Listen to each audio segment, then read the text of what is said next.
Hello there, nice to have you back at the beginning of a brand new week, Monday, and as usual we start our Mondays with business. Brought to you by Capital Legacy, your number one provider of wills and estate administration. He's back in South Africa, nice to have him back with us. Chris Gibbons is our business journalist who attends to matters. And some good news to start off with. Chris, South Africa off the UK red list. That was the big news last week. And it's a major boost for local tourism. Good morning, Jeremy. Yes, and you'd have to wonder what took the Brits so long. It's a done deal, and not only can we now travel to the UK, provided we're vaccinated, but UK travellers can come here, provided they're vaccinated as well. And the important thing is that on their return to the UK, they no longer have to spend 10 days or 2 weeks or whatever it was in a government-mandated hotel. Cost to them, the individual traveller, 44,000 Rand per head. Massive barrier to travelling to this country. That's all gone away.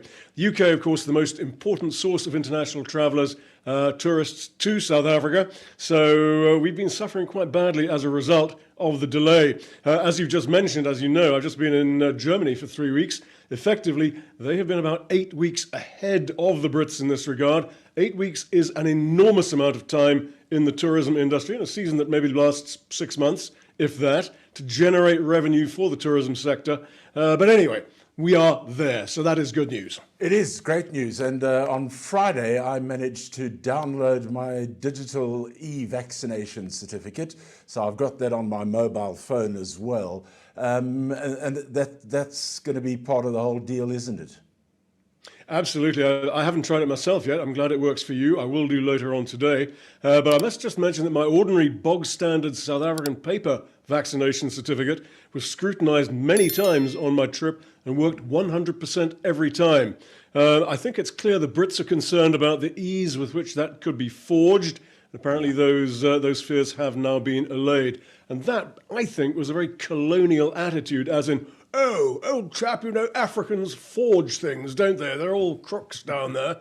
And I didn't see that attitude at all in Germany or Austria. I dipped a toe into Austria as well. No problems with the paper-based certificate. But as you say, we now have the digital version. We're all still going to have to do the PCR tests if we want to go anywhere interesting. They're damn expensive, especially on the European side. And it's the same for folk coming here. But it is, I think, a definite sign that things are getting better. Big headlines over the weekend, Chris, about this international tax deal. What's going on there? Jerry, it's a deal that has been signed off in double quick time by 136 nations, and that in itself makes it unprecedented.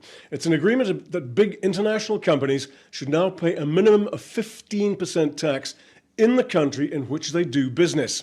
What's been happening up to now is these big companies like Apple, Facebook, Google, and so on, the tech titans, they've been using clever tax structures to move profits around the world to the most favorable tax destination, or tax haven if you prefer. And in doing so, they contrive to pay the absolute minimum amount of tax that is possible. And it's why so many of the big US companies, like Facebook and so on, have headquarters in Ireland in the EU, where the tax rate is 12, has been until this deal, 12.5%, instead of much closer to 25, 30% paid elsewhere. But from now on, each of these big players will have to pay 15% on profits made in the country concerned.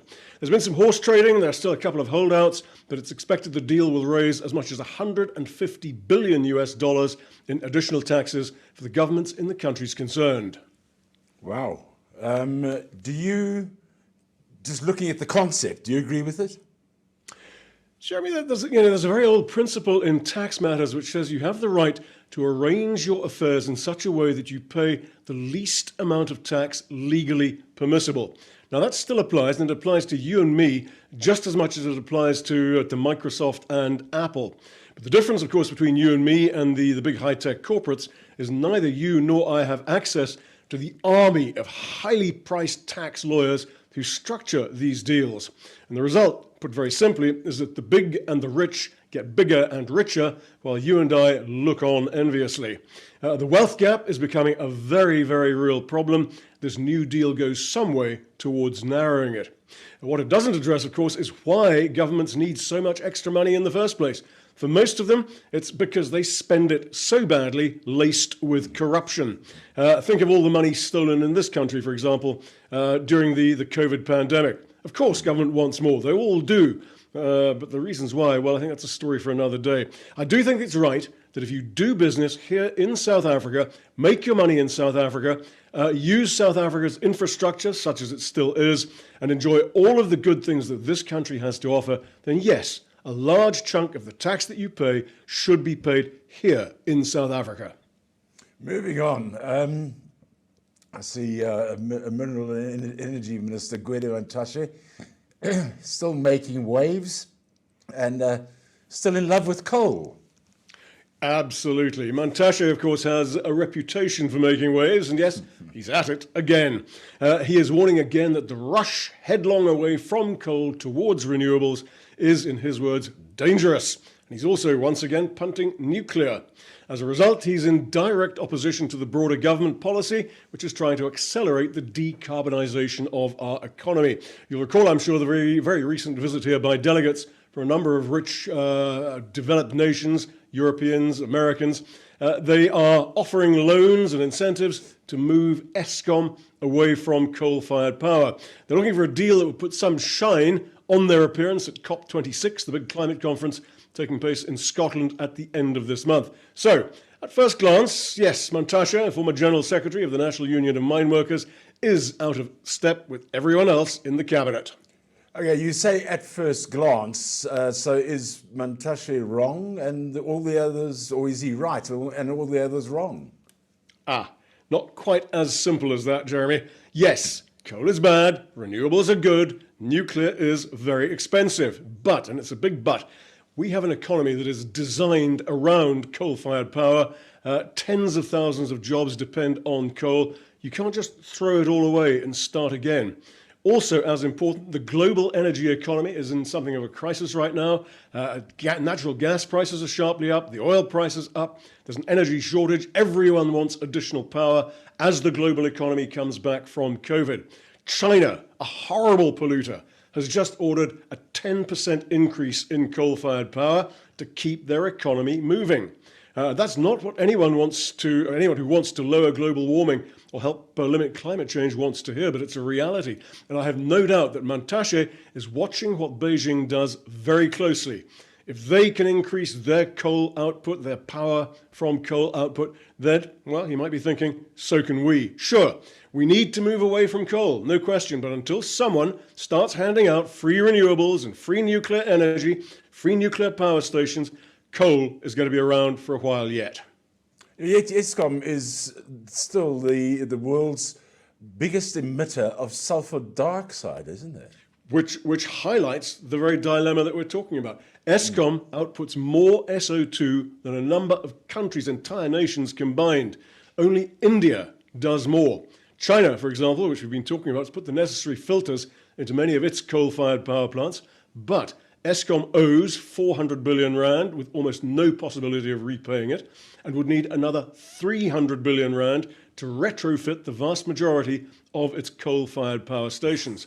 Where is that money going to come from? Eskom CEO Andre de Ruyter says it can be done if Eskom charges a realistic amount for its power, but the National Electricity Regulator, NERSA, won't allow him to charge more.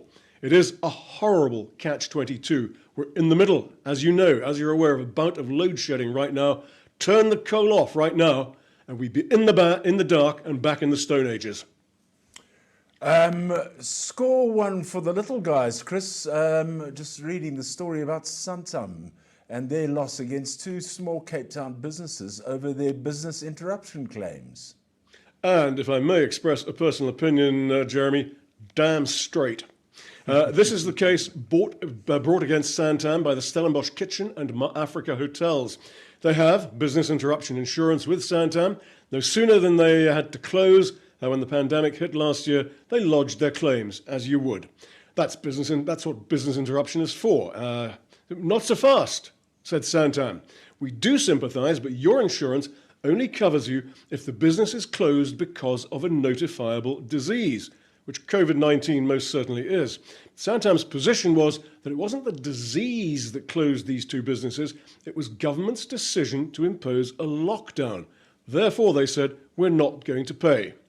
Terribly sorry, you're not insured against that kind of risk. It is the kind of legal wriggle which insurers have used down the years to great effect, and why so many insurance companies are just plain hated by their customers. Off to court they went, and last week, the Supreme Court of Appeal ruled against Santam. Now, not only that, the judgment against one of South Africa's biggest short-term insurers was scathing, saying they had tried to wriggle out of their commitments, and no surprise, costs were awarded against Santam. It is an important case because it brings legal certainty to this area, and provided your insurance is of the right kind with the right wording, you'll now get your money. Now, for the insurance companies, it is time, as they say, to kak en betaal. Going forward, of course, you must double-check the fine print in your contracts, do a series of what-if exercises with your broker, and I'll guarantee you that going forward, somewhere in that fine print, something will change, and next time the likes of Santam or any of their distinguished colleagues ends up in court, they won't lose the next one. You have been warned. Yeah, I can see that coming as well. Right, final question. What lies ahead for this week, Chris? Jeremy, we are going to be watching out for the latest manufacturing and retail numbers. These will be for the month of August, so expect a bounce back following the poor figures from July when we had the another lockdown, you recall, and the prosumer rioting and looting. On the manufacturing side of things, we should have a figure in the region of 9% up, there or thereabouts. Retail sales ought to come in around 2.8 to 3.0% up. Mining production figures also due out later in the week. Can mining continue the excellent run that it's had so far this year? Internationally, a lot of big financial companies deliver quarterly results this week, among them BlackRock, JP Morgan Chase, Bank of America and Citigroup. And finally, if such things are important to you, if you're concerned about your diet, this coming Saturday is Anti-McDonald's Day. Thank you, Chris. We'll catch up with you again next week. Have a wonderful week. Chris Thanks, Gibbons. Jeremy. You too. Cheers. Chris Gibbons, business journalist right here on Mansfield Today. And he's brought to you by Capital Legacy, your #1 provider of wills and estate administration. We'll be back with you tomorrow. An interesting one coming up tomorrow. We'll be joined by Advocate Lance Brogden. We'll also be joined by somebody who has released their second book, a gentleman who was the chief operating officer of Busasa, in the form of Angelo Agrizzi. We'll be chatting to him, and I know Advocate Brogden has quite a few questions that he wants to put to Mr. Agrizzi. So that's coming up tomorrow on Mansfield Today.